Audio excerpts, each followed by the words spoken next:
Конечно, выборы должны быть в ноябре.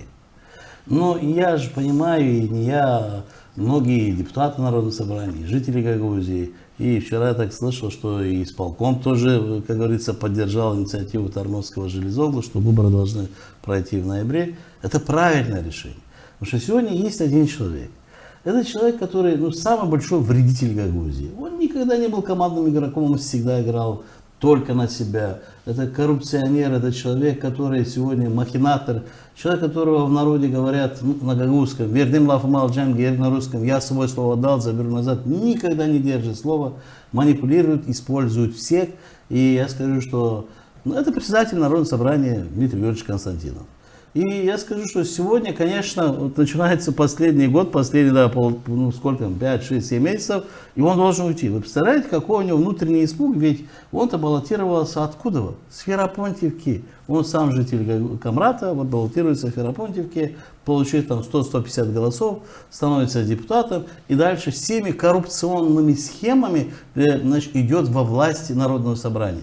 Небольшой секрет, мы стали все свидетелями, как он стал председателем Народного собрания. Это, к сожалению, мы потеряли тогда человек, умер с Вулканешты, и фактически нужно было меньше голосов для того, чтобы выбрать председателя. Царство небесное, был замечательный человек. И скажу, что он тогда получил полную поддержку центральной власти, которые буквально 3 депутатов, они прошлись бульдозером, что чуть не заставили их, чтобы они проголосовали за Константинова. И внутренняя борьба между центрами Гагаузии, почему получилось? Потому что Константинова Кишинев видел, как человека пас, человека Санду. Они помогли ему стать председателем Народного собрания. А появлением нового Башкана, новые команды, я скажу, Константинов быстро переобулся. Это большой знак вопроса, почему он переобулся, все об этом догадываются.